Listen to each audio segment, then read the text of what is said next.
فمن كان يرجو لقاء ربه فليعمل عملا صالحا ولا يشرك بعبادة ربه أحدا আল্লাহ বলেন যারা দুটি আমল করবে আমি রব্বুল আলামিন হাসরের ময়দানে তার সঙ্গে সাক্ষাৎ করব সুবহানাল্লাহ। আমরা বললাম আল্লাহ দুটি আমলের মাঝে কি কি আমল? আমার আল্লাহ বললেন প্রথম নাম্বার আমল হলো ওয়া আমিলুস সালিহা, যে ব্যক্তি নেক আমল করবে, নামাজ পড়বে, হজ করবে, যাকাত দিবে, দাড়ি টুপি রাখবে, মাথায় পাগড়ি দিবে, মা বাবার খেদমত করবে, সন্তানের সঙ্গে সদাচরণ করবে, সমাজে সুদের কারবার করবে না, ঘুষের কারবার করবে না, কোনো বেনামাজি মানুষকে নেতা মানবে না, কোনো বেনামাজির পিছনে রাজনীতি করবে না, সমাজনীতি করবে না, কোনো সুদখোরের পিছনে হাঁটবে না, আত্মীয়তা করবে না। ওই আমল সালেহ যারা করবে আর যারা কোনো দিন শিরক করবে না, আমি আল্লাহ তাদের সঙ্গে সাক্ষাৎ করব। আল্লাহ আমাদের সঙ্গে সাক্ষাৎ করব, আমাদের সঙ্গে সাক্ষাৎ করবে, মোলাকাত করবে দুইটি আমল করলে। এক নম্বর আমল লা তুশরিক বিল্লাহ, আল্লাহর সঙ্গে শিরক করা যাবে না। দ্বিতীয় নম্বর আমল হলো ওয়া আমালুস সালিহান, ওয়া আমালুস সালিহান, নেক আমল। এখন আমাদের সমাজে তো নেক আমল নাই। কেমনে এক ভাই একবারে মুরগি এটা নিয়ে আসে, ঠিক কিনা? কেমন করে এক ভাই অন্যের ভাইয়ের সম্পদ খাবে সেটা নিয়ে আসছে না নাই? কেমন করে গানে কনসার্ট বাজাবে সেটা আসছে না নাই? পোলাপানে গান গায়, ওই সখী মেঘের কাছে যাচ্ছে তুমি কাঁদবে আমি চাই না, তুমি কাঁদবে আমি চাই না। এই কথা কইয়া কইয়া মেঘের কাছে কাঁদে, গাছের কাঁধে কাঁদে। আবার পোলাপানে গান গায়, কিছু কিছু ডেস্কের মাঝে গান গায়, ও শেফালি কেন ফানে বৃষ্টি ভিজাইলি, তোকে দেখে গাইছি এমন বীজ কোয়ালি। নাউজুবিল্লাহ কর। এইসব আমল যারা করবে, এইসব গান যারা শুনবে তাদের ইবাদত কবুল হবে না। কে বলেছেন? আমরা বললাম আল্লাহ আপনি কেমন? আল্লাহ আপনার ক্ষমতা কেমন আপনি বলে দেন। যারা আপনার এই বিধান মানে না, রব আমি আল্লাহ আরশের রব, আমি আল্লাহ সব কিছুর রব, বিশাল বড় আরশের রব আমি, বিশাল বড় সাত আসমানের রব আমি, এবং সাত জমিনের রব আমি। সুবহানাল্লাহ। সাত আসমানের রব আমি, সাত জমিনের রব আমি। সাবিঈ কুল মার রব্বুস সামাওয়াতি সাবিঈ ওয়া রব্বুল আরশিল আযীম। ওই যে বিশাল বড় এক আরশ আছে সাগরের উপরে, ওই আরশের রব আমি আল্লাহ। সুবহানাল্লাহ কর। এখন আমার আল্লাহ আরশে আছে না নাই? আল্লাহ আরশে আছে না নাই? শুধু কি আল্লাহ আরশে থাকে নাকি আল্লাহ কোথাও থাকে না? আল্লাহ বলে শোনো, ওয়া নাহনু আকরাবু ইলাইহি মিন হাবলিল ওয়ারিদ। আল্লাহ বলেন তোমাদের যে সাহারা রগ, ঘাড়ের পাশে একটা সাহারা রগ আছে যেখান দিয়ে শ্বাস নালী আসে আর যায়, আসে আর যায়, ওই রগের কাছাকাছি তোমার রব আল্লাহ বসবাস করে। আমরা বললাম আল্লাহ আপনি ওইখান থেকে আমাদের কথা শুনতে পান নাকি? আমার আল্লাহ বলে শোনো, তুমি যখন বিপদে পড়ো তোমাকে বাঁচানোর মতো কোনো মানুষ থাকে না আমি আল্লাহ ছাড়া। তোমার সঙ্গে আমি প্রতিদিন 50 জন ফেরেশতা অ্যাডজাস্ট করে দিয়েছি। সুবহানাল্লাহ কর। তুমি রাস্তা দিয়ে হাঁটো, তোমার নিরাপত্তার জন্য আমি 50 জন ফেরেশতা কানেক্ট করে দিয়েছি। আমরা বললাম আল্লাহ এটা দলিলটা কি? আল্লাহ বলেন লাহু মুআক্কিবাতুম মিন বাইনি ইয়াদাইহি ওয়া মিন খালফিহি ইয়াহফাযুনা মিন আমরিল্লাহ। আল্লাহ বলেন শোনো, তুমি যখন রাস্তা দিয়ে হাঁটো তোমাকে হেফাজতের জন্য আমি রাব্বুল আলামিন 50 জন ফেরেশতা নিরাপত্তার জন্য নিয়োজিত করে দিয়েছি। 50 জন ফেরেশতা। আপনি রাত্রে ঘুমান, কইতে পারতেন না, হয়তো একটা চেলা এসে আপনার কানে ছিদ্র দিয়ে ঢুকে যেতে পারে, একটা বিষাক্ত পিপিলিকা নাকে ছিদ্র দিয়ে ঢুকে যেতে পারে। পারে কি পারে না? মাঝে মাঝে আমরা গরমের জ্বালা ফ্লোরে শুই কি শুই না, ফ্লোরে শুই, গরম ঢুকে শুধু কামড়াইতি। নমরুদের মতো যদি একটা মশা যদি নাকের ভিতরে ঢুকে মাথা চলে যায়, আপনার বাঁচাইতে কেনা? এমন কোন কি নেতা আছে আপনাকে বাঁচানোর মতো? এমন কি মন্ত্রী আছে আপনাকে বাঁচানোর মতো? মানুষের লিভার ক্যান্সারে মারা যায়, হার্ট ক্যান্সারে মারা যায়, কিডনি ক্যান্সারে মারা যায়, কই কোনো নেতা তো এটা লাগাইতে পারে নাই, কোনো নেতা তো তার কর্মীর রুহ ফিরিয়ে দিতে পারে নাই। তাহলে রুহুর মালিক কে? আমাদেরকে নিরাপত্তা দেন কে? এই জন্য আল্লাহ বললেন, তোরা যখন ঘুমাস পৃথিবীর জমিনে কেউ তোদেরকে নিরাপত্তা দেয় না। আমি আল্লাহ 50 জন ফেরেশতা তোদের জন্য নিয়োজিত করে দিয়েছি। ওই 50 জন ফেরেশতা তোর চারপাশে সব সময় গুরু গুরু করে, তারা সব সময় আমি আল্লাহ তাসবিহ পড়ে। আমরা বললাম আল্লাহ তারা কেমন করে তাসবিহ পড়ে? আমার আল্লাহ বললেন তারা যখন তাসবিহ পড়ে সব সময় একটা কথা পড়ে, সুবহানাল্লাহ ওয়ালহামদুলিল্লাহ লা ইলাহা ইল্লাল্লাহ, সুবহানাল্লাহ ওয়ালহামদুলিল্লাহ লা ইলাহা ইল্লাল্লাহু মুহাম্মাদুর রাসূলুল্লাহ সাল্লাল্লাহু আলাইহি সাল্লাম। আপনার পাশে যে ফেরেশতাগুলো থাকে ওই ফেরেশতাগুলো তাসবিহ পড়ে, তাসবিহ পড়ে পড়ে আপনি যে ঘুমান নাকের পাশে একটা মশা যায়, মশাটারে এমনি দূরে দেন, ওই দিকে চলে যান। আপনার কানের পাশে দিয়ে একটা বিষাক্ত পিপিলিকা যায়, ওই ফেরেশতারা পিপিলিকার মাঝখানে এমনি একটু পর্দা ফেলে দেয়, পিপিলিকা অন্য দিক দিয়ে চলে যায়, কানে আর ঢুকে না। সুবহানাল্লাহ কর।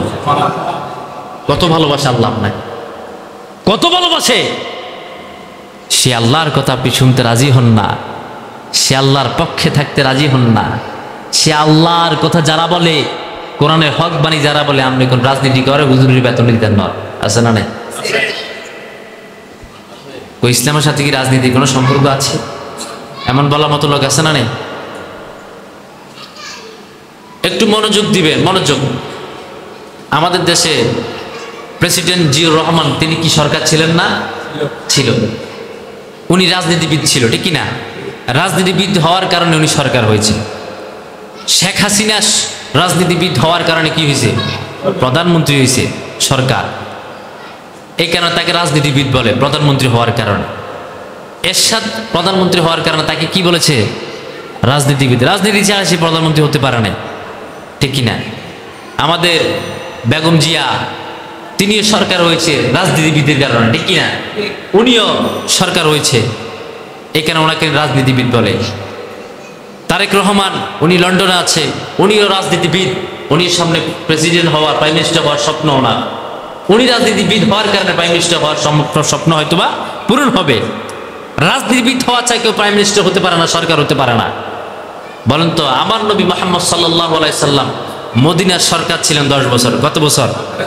কত বছর? তো তিনি রাজনীতিবিদ ছাড়া কি সরকার হয়েছে? সরকার হয়েছে।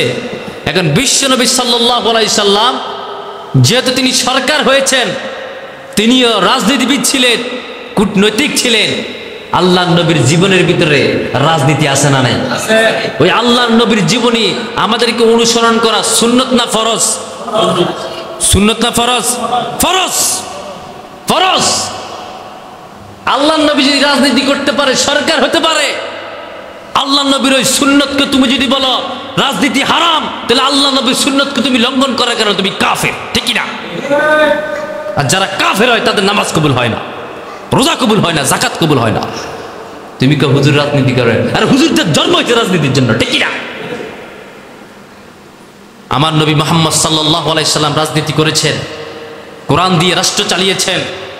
মুহাম্মদ সাল্লাল্লাহু আলাইহি সাল্লাম কোরআনের কথা বলেছেন। আমি আর আপনি কোরআনের কথা বললে সমস্যা কোন জায়গায়? আপনি কোথায় রাজনীতির জ্ঞান খুঁজে পান? তাহলে বুঝা গেছে ডাল মে কুছ কালা হে। তুমি গাজটি, তুমি মদটি, তুমি ইয়াবাখোর, তুমি বদমাশ, এই কারণে তুমি কোরআনের আইন পছন্দ করো না, ঠিক না? আমি আমার ফুফুকে বাড়ি গেলাম সাতিয়ারা,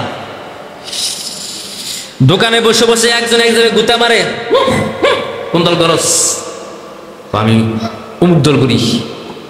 তুই কোন দল করস? আমি তুমুক দল করি। তুই কোন গ্রুপ? আমি ছোট মিয়া গ্রুপ, আমি কুত্তা গ্রুপ। একজন একজনের মারে। আরেক দল বলে ভাই একটা ইসলামী দলের ভোট দাও। সে বলে আমি যদি ইসলামী দলের ভোট দিই আমি কিন্তু গাঁজা খাই, আল্লাহর কোরআন শপথ। সে বলে আমি গাঁজা খাই, আমি মদ খাই। এখন আমি গাঁজা খাই, মদ খাই, তারা আমার গ্রহণ করবে না।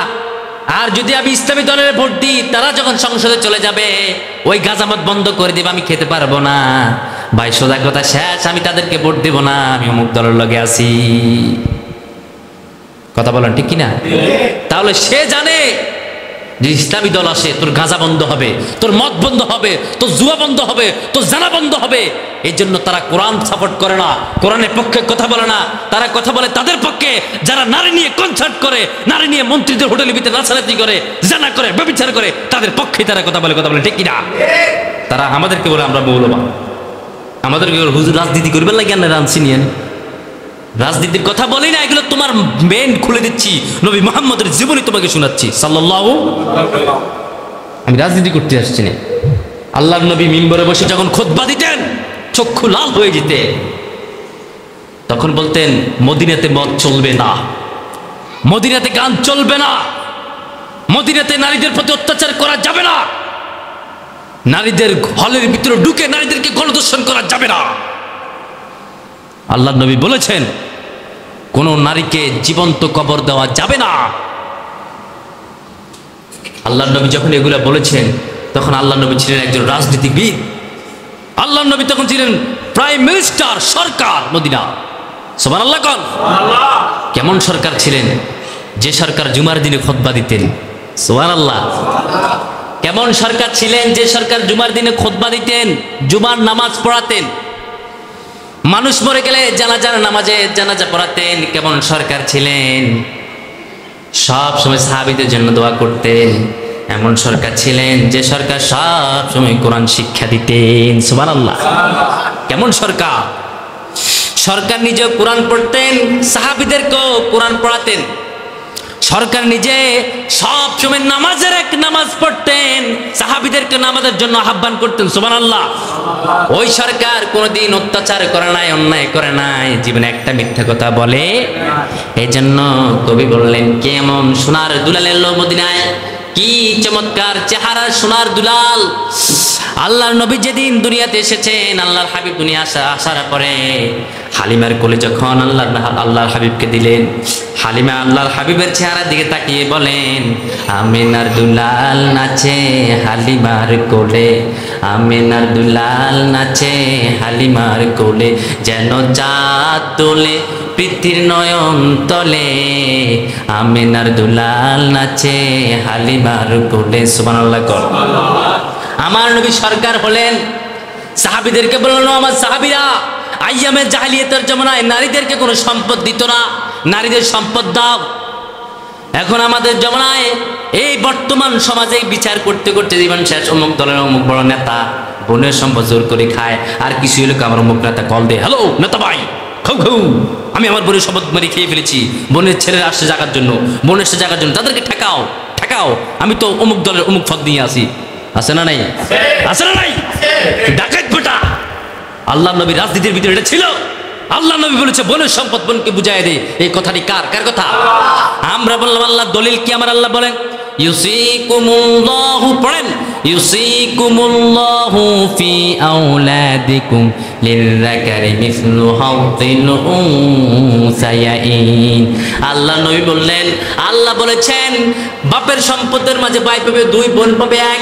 এই বন্টক যখন সাহাবীদের মধ্যে করে দিয়েছেন, সাইয়েদনা ওমর বলেন ও আমার বোন, তুমি আমার কাছে কোনো সম্পদ পাবা, যদি পেয়ে থাকো নিয়ে যাও। আবু বকর দৌড়িয়ে ঘরে চলে গেলেন, ঘরে যায় বলেন ও আমার বোনেরা, তোমরা কে কোথায় আছো, আমার বাপের সম্পদ নিয়ে যাও। সুবহানাল্লাহ। হযরত উসমান অনেক সম্পদের মালিক ছিলেন, দৌড়িয়ে ঘরে চলে গেলেন, গিয়ে তার বোনকে বলেন ও আমার বোনেরা, তোমরা সম্পদ পাবা নাকি? বলে কেন? হঠাৎ করে এই যমুনায়, যে যমুনায় নারীদেরকে জীবিত মেরে ফেলা হতো, হত্যা করা হয়, এই যমুনা হঠাৎ করে তোমরা সম্পদের কথা কেন বলেন? তখন উসমান বলেন আমার নূর নবী মুহাম্মদ সাল্লাল্লাহু আলাইহি সাল্লামের নূর জবানে আমি শুনেছি, আমার নবী বলেছেন বোনের সম্পদ দিয়ে বোনকে বুঝিয়ে দাও। সুবহানাল্লাহ। কেমন সরকার! আল্লাহু আকবার। আর তোর সরকার নামাজ নাই, তোর সরকার কিন্তু দাঁড়িয়ে নেই, তোর সরকার জুমার খুতবা দিতে পারবে না। কেমন সরকার এটা বেটা? এমন সরকার আমরা মানি না, ঠিক না? আমরা সরকার মানি, মসজিদও আমাদের নেতা, রাষ্ট্র আমাদের নেতা, সমাজও আমার নেতা, আবার জানাজান মাঝেও আমাদের নেতা, ঠিক না? এমন নেতা চাই আমরা, এমন সরকার চাই। আমরা বললাম আল্লাহ সরকারের গুণ কি হবে আপনি বলে দেন কোরআন থেকে। আল্লাহ বলেন সরকারের গুণ পড়েন, الذين إن مكناهم في الأرض أقاموا الصلاة وآتوا الزكاة وأمروا بالمعروف ونهوا عن المنكر ولله عاقبة الأمور سبحان الله কার কথা কার কথা? আল্লাহ বলেন সরকার যারা হবে তাদের চরিত্র হবে চারটা। কয়টা? যারা সরকার হবে, যে প্রাইম মিনিস্টার হবে, প্রধানমন্ত্রী হবে, তার গুণ থাকতে হবে চারটা। কোরআন শপথ, কোরআন থেকে বলতেছি। কি থেকে বলতেছি? রাজনীতি করতেছি আমি? কিসে থেকে বলতেছি?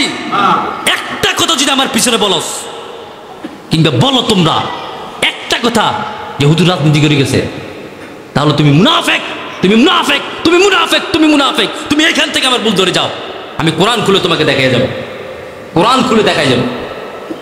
তুমি মুনাফিক যদি আমার পিছনে একটা কথা বলো। আল্লাহ কোরআনে বলছেন, আমি বলিনি। সরকার যদি হয়, প্রথম নাম্বার কথা হচ্ছে আকামুস সালাহ। ওই সরকার নিজে নামাজ পড়বে, কর্মীদেরকে নামাজ পড়াবে। কার কথা কার কথা? সে নিজে নামাজ পড়বে, কর্মীদেরকে নামাজ পড়াবে, নিজে নামাজি হবে, কর্মীদেরকে নামাজ পড়াবে। দ্বিতীয় নম্বর হলো আতাউ যাকাত। সে নিজে যাকাত দিবে, কর্মীদেরকে যাকাতের জন্য বলবে। সুবহানাল্লাহ কোন। এখন আমাদের সমাজে যারা সরকার হয়, টাকা চুরি করে আমেরিকা গিয়ে বেগম পাড়া বানায়, আছে না নাই? শেখ হাসিনা আমেরিকা গিয়ে কি বানাইছে? বেগম পাড়া বানিয়েছে। টাকা চুরি করে আমেরিকা গিয়ে বেগম পাড়া বানায়, টাকা চুরি করে লন্ডনে বাড়ি বানায়, ইউরোপে বাড়ি বানায়, সবগুলো দখল করে ফেলেছে। এরা সরকার হওয়ার পরে দেশের সম্পদ চুরি করে খায়, যাকাত দেয় না, বরং সিনেমার নারীদেরকে নিয়ে সিনেমা বানায়। ওই যে সিনেমার নারীদেরকে নিয়ে বড় বড় অনুষ্ঠান করে করে তারা নাচে, মানুষের টাকা চুরি করে। আসে না নাই? কম না বেশি? বেশি না কম? আমরা বললাম আল্লাহ সরকারের দ্বিতীয় নম্বর গুণ হলো যাকাত দেওয়া। তৃতীয় নাম্বার গুণ কি আমার আল্লাহ বললেন? ওয়া'আমরু বিল মা'রুফ ওয়া নাহাউ আনিল মুনকার। তাদের তৃতীয় নাম্বার গুণ হলো ওই সরকারগুলো সমাজে, তার রাষ্ট্রের মাঝে সৎ কাজের আদেশ করবে, অসৎ কাজ থেকে নিষেধ করবে। ঠিক কি না? আমরা বললাম আল্লাহ সেই সৎ কাজ কি? আমার আল্লাহ বললেন সেই সৎ কাজের প্রথম কাজ হলো তারা বলবেন সিনেমা হলগুলো বন্ধ করে দাও। কি বন্ধ করো? তারা বলবে গানের কনসার্টগুলো বন্ধ করে দাও। তারা বলবে ওই যে যারা ছাত্র বলে রাজনীতি করে, কোনো কিছু হলে স্পিকার বাজায়, ঢোল বাজায়, নাচানাচি করে, তাদেরকে বলবে এগুলো বন্ধ করে দাও। ঠিক না? সুবহানাল্লাহ ওয়ালহামদুলিল্লাহ লা ইলাহা ইল্লাল্লাহ সুবহানাল্লাহ ওয়ালহামদুলিল্লাহ লা ইলাহা ইল্লাল্লাহ লা ইলাহা ইল্লাল্লাহ মুহাম্মাদুর রাসূলুল্লাহ সাল্লাল্লাহু আলাইহি সাল্লাম। আমার ভাইরা, তাহলে সরকার যে হবে তার তৃতীয় নম্বর গুণ কি?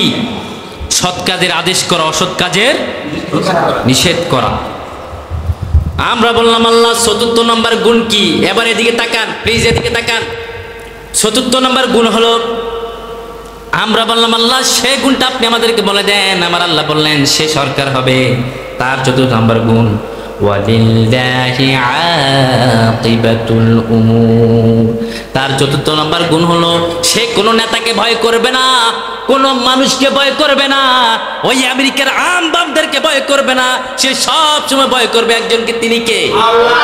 আরো জোরে বলেন, আল্লাহকে ভয় করবে, আর কাউকে ভয় করবে না। আমরা বললাম আল্লাহ যখন আপনি তাদের হাতে কি দিবেন? আমার আল্লাহ বললেন আমি তাদের হাতে রাষ্ট্র দিয়ে দিব। সুবহানাল্লাহ বলেন। তাহলে সরকার গঠন হতে হলে, সরকার হইতে হলে তার ভিতরে চরিত্র থাকতে হবে চারটা। কয়টা? আর জোরে বলেন। আল্লাহর নবী সাল্লাল্লাহু আলাইহি সাল্লাম, বিশ্ব নবী সাল্লাল্লাহু আলাইহি সাল্লামের কাছে একজন সাহাবী আসলেন, এসে বলে ইয়া রাসূলুল্লাহ আমার অন্তর অনেক জ্বালা, অনেক কষ্ট, আমি বিশাল বড় একটা গুনাহ করেছি কি নবী? বিশ্বনবী বললেন কি এমন গুনাহ করেছ আমাকে বলো। সে বললেন নবী আমি গুনাহ করেছি, আমার একটা সুন্দর ফুটফুটে মেয়ে ছিল, আমার মেয়েটাকে আমি জীবন্ত কবর দিয়েছি। আমার এমন সুন্দর মেয়ে, ওই মেয়েটাকে আমি জীবন্ত কবর দিয়েছি গো নবী। যখন আমি কবরটা খুলি, আবার মেয়ে বলে, বাবা কার জন্য এত চমৎকার করে তুমি কবর খোলো? আমি তখন কোনো কথা বলি না, আমি শুধু কবর খুলতে আছি। আমার গায়ের মাঝে ময়লা লেগেছে, আমার মেয়ে নিজের জামা দিয়ে আমার ময়লাগুলো ধুয়ে দিচ্ছে, ময়লাগুলো জেরে দিচ্ছে। আমার দাড়ি মোবারকের মাঝে বালু লেগেছিল, আমার মেয়ে আমার দাড়ি মোবারক থেকে বালুগুলো সরিয়ে দিলেন। আমি বারবার আমার মেয়েকে বললাম, তুমি বসো মা, কিছুক্ষণ পরে আমি তোমার সঙ্গে কি এমন ব্যবহার করি দেখো। আমার মেয়ে বলো, বাবা তোমার কষ্ট হয় বুঝি, আমি তোমার জন্য আমিও তোমাকে হেল্প করি, কবরটা খুলে দিই। কবরটা খুলে দিলাম। আমার মেয়ে আমার সঙ্গে নিজের কবর নিজে খোলে। মেয়ে আমার কবর খুললেন, আমিও কবর খুললাম। কি এমন পাষাণ হৃদয়ের পিতা! আমার মেয়েটাকে আমি বললাম, এখানে শুয়ে যা। আমার মেয়ে বলে, বাবা তোমার না কিছুক্ষণ আগে আমি জামা থেকে ময়লা ছুঁড়ে দিলাম। আমি এমন পাষাণ হৃদয়ের ছিলাম, আমার মেয়েটাকে আমি জীবন্ত কবরের মাঝে শুয়ে ফেলালাম। জীবন্ত কবরের মাঝে শুয়ে ফেলে আমার মেয়ের বুকের উপরে আমি পাথর দিলাম। আমার মেয়ে আমাকে আব্বা আব্বা করে ডাকে আর বলে, আব্বা আমি মেয়ে হয়ে জন্মানোর কারণে তুমি আমাকে হত্যা করছো, আমি মেয়ে জন্মার কারণে কি তুমি আমাকে মেরে ফেলতেছ? ও বাবা আমাকে মেরো না, আমাকে মেরো না। আমি কোনো কথা শুনি নাই, পাথরটাকে নিয়ে মেয়ের মাথার উপরে মারলাম। মুহূর্তের মাঝে আমার মেয়ের মাথাটা খণ্ড বিখণ্ড হয়ে গেল, মেয়ের রক্ত আমারে জামা লাগলো। ইয়া রাসূলুল্লাহ, আইয়ামে জাহেলিয়াতের জমানায় বড় জালেম ছিলাম আমি। আমার মেয়েকে আমি নিজ হাতে হত্যা করেছি, জীবন্ত কবর দিয়েছি নবী, আমি কোনো ক্ষমা পাবো নাকি? ইয়া রাসূলুল্লাহ, আপনি আমাকে কালেমা পড়ে মুসলমান বানান, আপনি আমাকে পবিত্র করেন, আপনি আমাকে পবিত্র করেন। এই কথা বলার পরে আল্লাহ নবীর উপর কোরআনের আয়াত নাজিল হয়ে বললেন, ও নবী আপনি মদিনার প্রেসিডেন্ট, মদিনার সরকার, আপনি বলে দেন নারী পুরুষ সমান অধিকার, নারীদেরকে কখনো অত্যাচার করা যাবে না। আল জান্নাতু তাহতা আকদামিল উম্মাহা, নারীর পদতলে তামাম জাহানের সকল পুরুষের জান্নাত। ঠিক কি না? সেই নবী, সেই সরকার, সুবহানাল্লাহ পড়ে। যে জমানায় নারীদেরকে জীবিত কবর দেওয়া হতো, নারীদেরকে হত্যা করা হতো, সে যেমন আমার নবী দুনিয়াতে এসে বলেছেন, আল্লাহ বলেছেন নারীর পদতলে পুরুষ তোদের জান্নাত। খবরদার, নারী মায়ের জাতি, নারী মায়ের জাতি, নারীর সঙ্গে বেয়াদবি করা যাবে? সে নবীর উম্মত আমরা। আর এখনকার জমানা নারীরা বলে আমরা নাকি নারী বিদ্বেষী, আমরা নাকি নারী বিদ্বেষী। গর্দভ! তোদেরকে হত্যা করা হতো, তোদেরকে সম্পদ দেওয়া হতো না। বিশ্বনবী সাল্লাল্লাহু আলাইহি সাল্লাম দুনিয়াতে এসে তোদের সম্পদের ব্যবস্থা করলেন, তোদের অর্থের ব্যবস্থা করলেন, তোদেরকে সম্মানিত করলেন, মায়ের জাতি হিসাবে সম্মানিত করলেন। সেই মায়ের জাতিরা তোমরা আলেম ওলামাদেরকে গালি দাও, মৌলবাদ বলে গালি দাও, ইসলামী শরিয়া বিশ্বাস করো না, অমুক ভাইয়ের নামে স্লোগান দাও, গায়ের মাঝে জামা রাখো না, পর্দা করো না। আরে তোমাদের যদি আইয়ামে জাহেলিয়াত জমানা হইতো তোমাদেরকে এখনো হত্যা করতো। ঠিক কিনা? ইসলামকে সম্মান করো, কেন ইসলাম কখনো মানুষকে ছোট করে? ইসলাম সবসময় মানুষের সম্মান বাড়ায়। আমরা বললাম, আল্লাহ আমাদের জন্য আপনি একটা সুন্দর একটা কথা বলে দেন, যে কথা অনুযায়ী আমরা চললে আপনি আমাদের জন্য জান্নাত দিবেন। আমার আল্লাহ বলেন কথা মাত্র একটা, সেটা হলো আলি'বুদুনি হাদা সিরাতুম মুস্তাকিম। সে কথা হলো তোমরা আমার এই কোরআনের পথে থাকো, আমার সিরাতুল মুস্তাকিমের পথে থাকো, আর আমার নবীর নামে দুরূদ আদায় করো। যদি কোরআনের পথে থাকতে পারো, কোরআনের কর্মীদের পক্ষে থাকতে পারো, তাহলে তোমাদের জন্য যিনি জান্নাত দিবেন তিনি কে? কোরআনের পক্ষে থাকতে রাজি আছেন না নাই? তাহলে আপনি নামাজি, আপনার নেতা হবে নামাজি। কে হবে? আপনি নামাজ পড়েন, আপনার নেতা হবে নামাজি।